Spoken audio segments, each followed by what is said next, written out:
एक गांव में एक मेहनती किसान रहता था। वह दिन भर खेतों में काम करता, पसीना बहाकर फसल उगाता और उसी से अपने परिवार का पेट पालता था।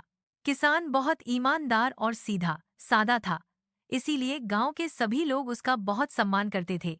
लेकिन गांव का एक धनी जमींदार किसान की सफलता से जलता था। ईर्ष्या से भरा, उसने किसान को नुकसान पहुंचाने की साजिश रची। एक दिन उसने किसान के खेत की सारी धान जला दी, उसकी गायें चुरा लीं और फिर झूठे कर्ज के कागजात दिखाकर उसे सबके सामने अपमानित किया।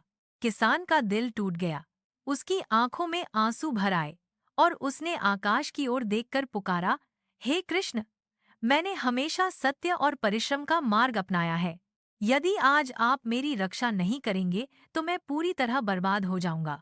किसान की यह मार्मिक पुकार सुनकर भगवान श्री कृष्ण तुरंत प्रकट हुए। उन्होंने अपनी मधुर बांसुरी बजानी शुरू की। उस दिव्य धुन से एक अद्भुत चमत्कार हुआ। जली हुई धान फिर से हरी भरी हो गई, चोरी हुई गायें अपने आप वापस आ गईं और जमींदार के सारे झूठे कागजात टुकड़े टुकड़े होकर आग में जल गए। गांव के सभी लोगों ने यह सब अपनी आंखों से देखा। वे समझ गए कि किसान निर्दोष है और जमींदार ही असली अपराधी। जमींदार शर्म से अपना सिर झुकाकर खड़ा रहा। श्री कृष्ण ने किसान की ओर देखकर प्रेम से मुस्कुराते हुए कहा, सत्य और परिश्रम कभी व्यर्थ नहीं जाते। अन्याय कितना भी बड़ा क्यों न हो, धर्म और सद्मार्ग को कोई हरा नहीं सकता। तुम हमेशा साहस बनाए रखना, मैं सदा तुम्हारे साथ हूँ। उस दिन से किसान का जीवन फिर से खुशियों और शांति से भर गया।